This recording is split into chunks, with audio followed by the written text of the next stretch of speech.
bookworms, Jess the bookworm here.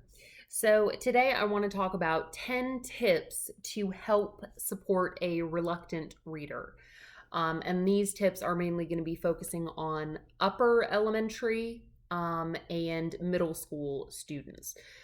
Because if you've watched past videos, you know that I am a certified secondary language arts teacher, so that's middle and high school. I've only ever worked in a middle school, so that's kind of where I feel very comfortable with. And I kind of just want to talk about upper elementary and middle school because I think that there are specific things for that type of reluctant reader. And I'm thinking I'm going to do other videos too that talk about beginning readers and like high school, college age readers. But I want to talk about these 10 tips that I have today and just kind of share my thoughts on them. Like I said, I am a certified ELA teacher. I also have my MLS for being a media specialist, so my master's in library science.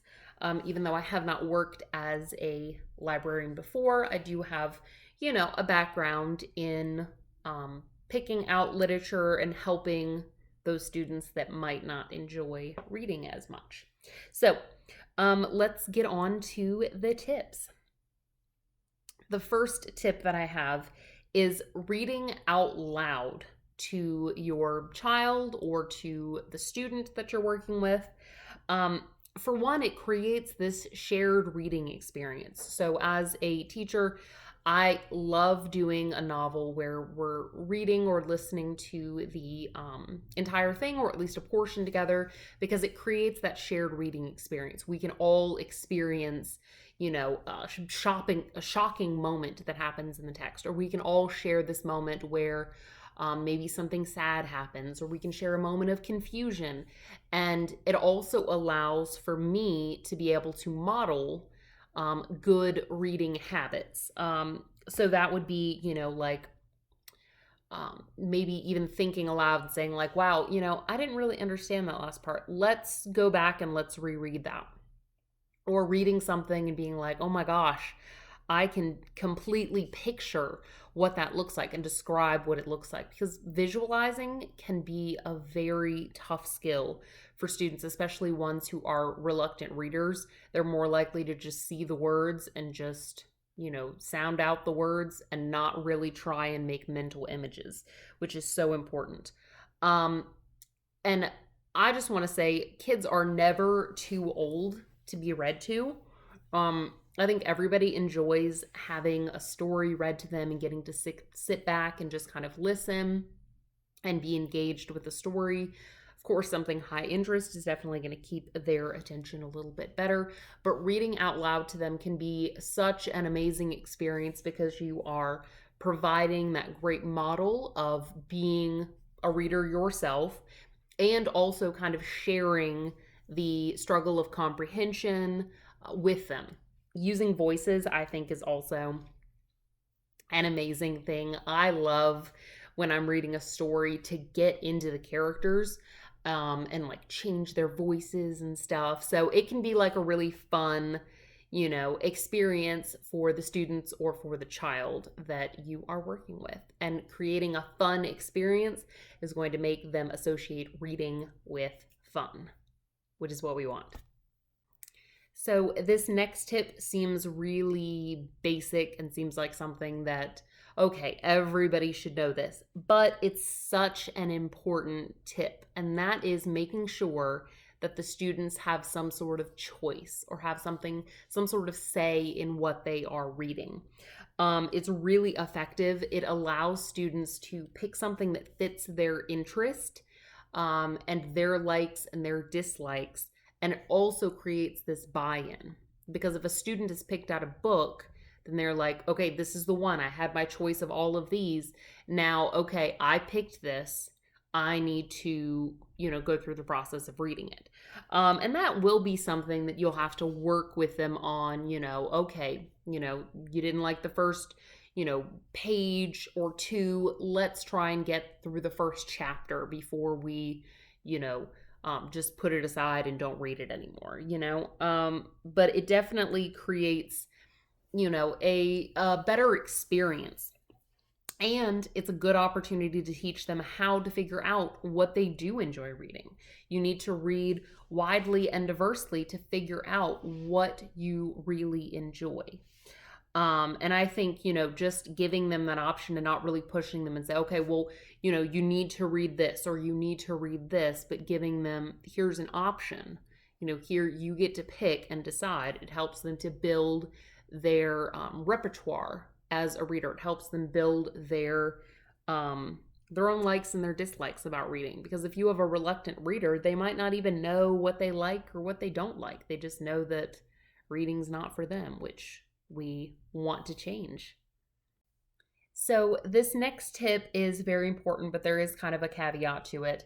And that is book availability. So creating an environment where books are available to the student or to the child. And I do want to acknowledge the privilege. That's kind of the caveat of this. I want to acknowledge that there's a certain privilege with having, books available to you.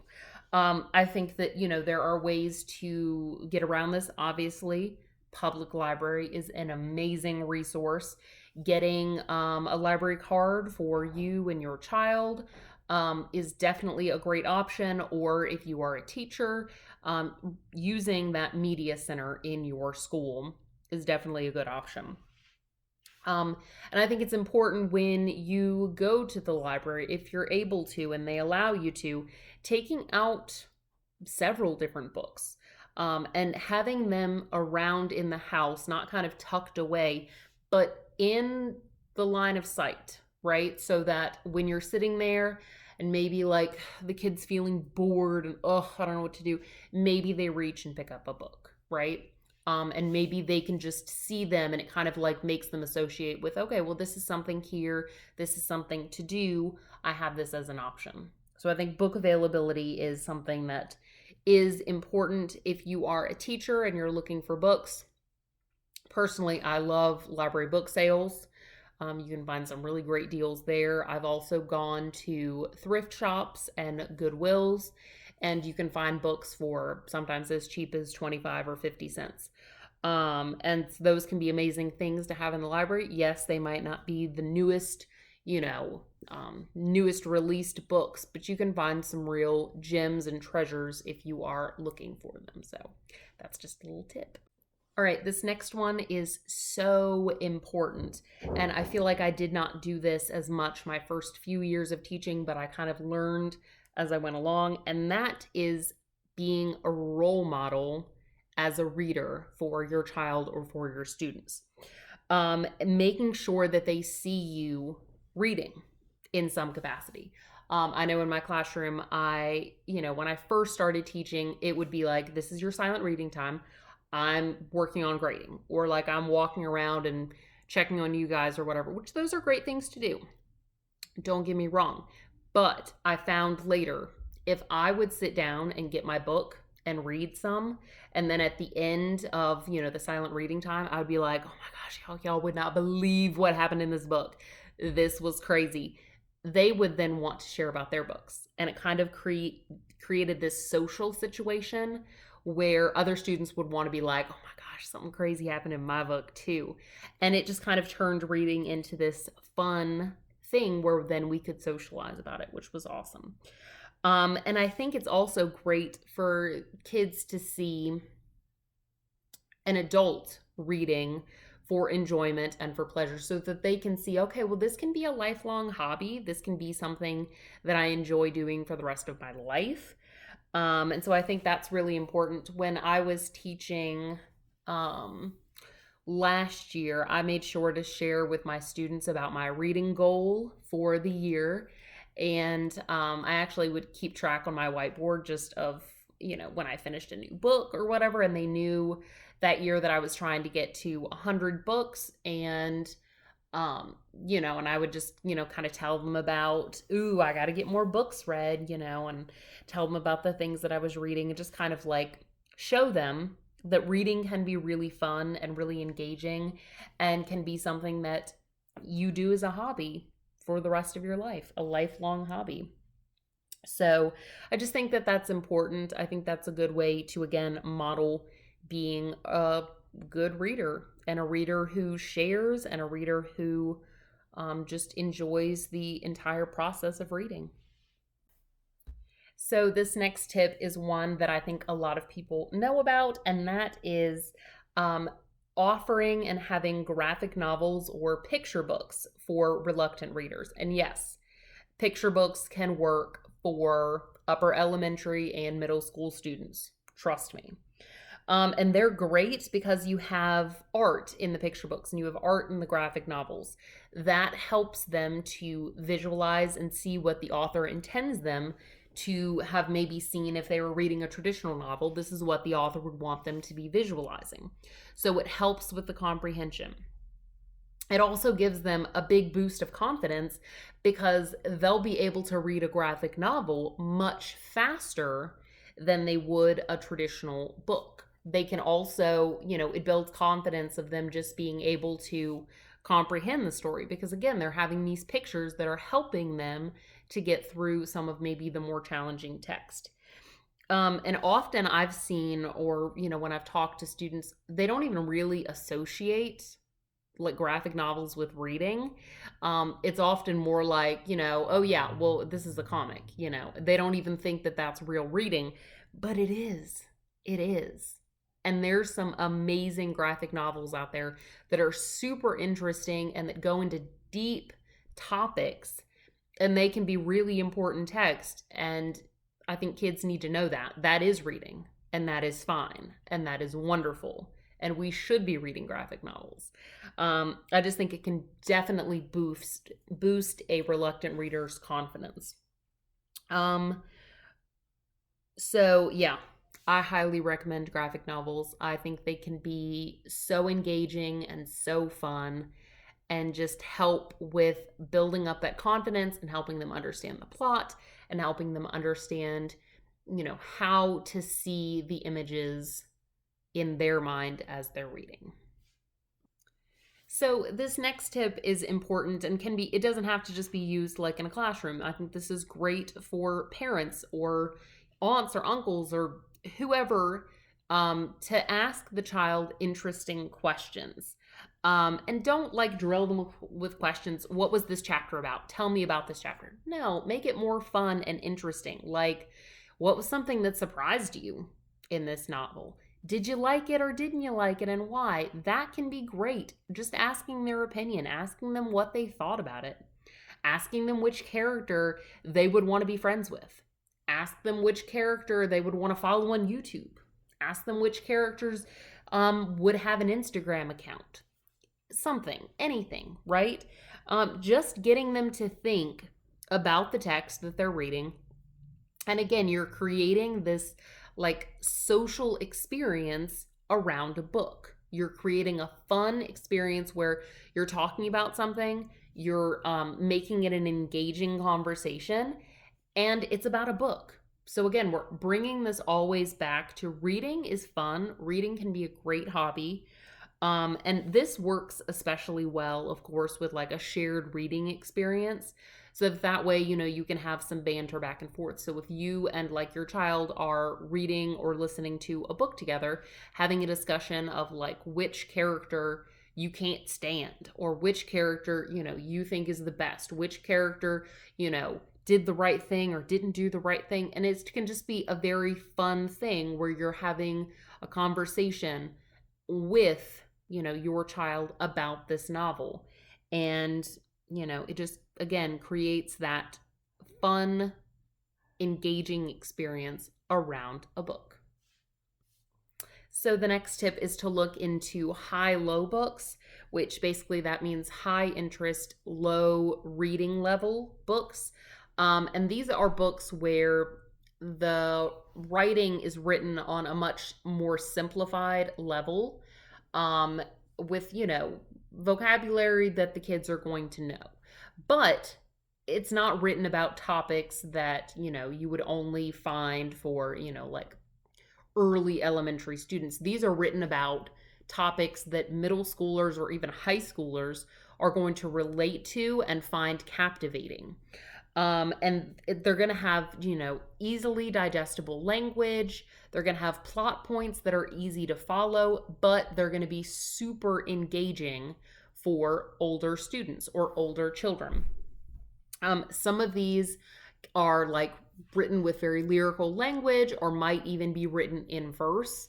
And that's going to, again, like decrease the amount of text that they have to read, but it also provides, a very engaging story. If you want to see some of the um, books written in verse or novels written in verse that are some of my favorites, and there are some on that list that I would consider high-low books, and I will link it in the description below. So, my next tip is reading short stories instead of maybe reading a lengthier novel. Again, this is going to be a way to build their confidence. This is going to be less intimidating than seeing a whole novel. If they see a couple of pages that they're going to read, they're going to be a little bit less, freaked out by that. It also allows for rereading multiple times. So this could be something where maybe you read it together and then maybe your child reads it alone and then maybe they read it with someone else. They're going to be gaining confidence each time they reread it of the language, of the plot, of the characters.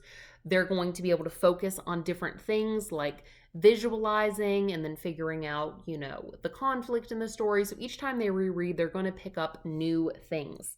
And that can be really, really helpful. If you have, students in a classroom and you're a teacher, it would be awesome to have, a small group of students that reads the story with you prior to reading it with the whole class, because that is then going to up their confidence. They're going to be sitting there when the other kids are hearing it for the first time and they will already know what's going on. And that's going to make them feel like, okay, I got this. I can raise my hand and answer questions and feel very engaged in the story. So that's another tip too. I love two of my favorite short stories that I love reading and do almost every year in my classroom are Thank You Ma'am by Langston Hughes. One of my favorites. I love the themes. I love the plot. The kids love the story. There are funny moments. There are, very reflective moments in it. It's wonderful. And then the other one is Charles by Shirley Jackson, which is just hilarious, and there's kind of like a twist at the end, and it's so great to read it and then have the students kind of reflect and think, and when you start seeing the kids get the ending of it, it's just great. And the kids think that that's really fun too, they're not directly told the ending, they have to infer it, and so they really feel like they have done something when they figure out that ending. So that's always a lot of fun. So another tip is to use audiobooks. And this is great for, a child or student who, maybe they're struggling with just sitting still long enough to get through a book or a portion of a book. So an audiobook could be a great option. They could doodle or color while they're listening to it, something that's going to keep them moving somewhat. You could listen to an audiobook in the car when you're driving somewhere. And again, that's creating like a shared reading experience. And so those can be really great for children who have a tough time with decoding a text or reading certain words. Because if they're looking at the words and they're not able to sound them out in their mind or out loud, they're not going to be able to tell what that word means. They might know the word, but unless they hear it spoken, they won't know what it is. So an audiobook could be really great, again, for comprehension purposes. It pairs wonderfully if you have an audiobook and then you have the physical copy text that they can read along with their eyes while they're listening to it. And that way they are seeing the words, hearing how they're pronounced. They're getting all the tone and intonation that you get within the audiobook while they are reading it with their eyes, which can be super great. It's going to make them feel more confident in their abilities. Plus, it can make it a more engaging experience as well, because sometimes audiobooks have like a full cast and they have like sound effects and things that happen in it. And usually, when you listen to an audiobook, it's extremely engaging. The person who's reading it knows what they're doing, right? So it can just be a very fun experience. Again, great for a shared reading experience, which I love because it just provides this great social enjoyment of the book, which I think is why people are here on BookTube, wanting to have a social experience around books. My last tip that I want to talk about is watching the movie and reading the book. And this can go either way. You could watch the movie prior to reading it, and then that builds confidence in them being able to comprehend the story because they already know what happens in the movie, right? And then they're reading it. Or the opposite can be true. They can read the story and then watch the movie, and they can have these conversations of things that changed and what they noticed was different. And so it's just going to help build their confidence, especially if they're watching the movie first or it's a movie they've seen before and then they're reading it because they're kind of already understanding the plot. They're already used to some of the characters from having seen it and listened to it as a movie. So it just kind of creates this sense again of, okay, I already kind of know what's going to happen. So reading this is a less intense and scary situation because I already have kind of a big picture of here's what's going to happen. Often when students are reading a text and they're struggling, it's because, either they're having trouble with decoding the actual words, or it has to do with lack of background knowledge and lack of knowledge about, maybe very specific things that they haven't experienced. And so, that can be very helpful if they're watching a movie prior to they're getting to see it and hear it and listen it, experience maybe a time period that they're not familiar with or a place they're not familiar with.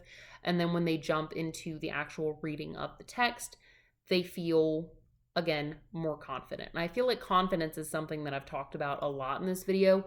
And I really feel that that's why there are so many reluctant readers, because they have not built up a confidence about reading yet. So, a little disclaimer, I know that reading is not a hobby that everyone enjoys, nor do I think that everyone has to be a reader. But I think that these tips can be really helpful for, students in a classroom where there are expectations about reading. And it can be helpful for parents that just want to encourage that as a hobby. But I think that in the sense of outside of the school, I don't think that it should be something that's forced, because I think that the opposite of the intentions could actually happen if you're trying to force a child to sit down and read, and this is going to be your hobby and we're going to do all these things, that it can actually, make them want to shy away from reading even more. So that's just my little disclaimer. But I think a lot of these are, helpful tips for just encouraging a child or a student to pick up a book and try it out, because I know reading has enriched my life so much. It has made me into the person that I am, and it's constantly changing me, helping me to look at other perspectives and reflect on my own. So yeah, I think reading is always going to be my hobby. I don't think that's ever going to change. So that was all I wanted to talk about. Thank you so much for joining me, and I hope you have a great day or night or evening or morning or whenever you're watching this. See you next time.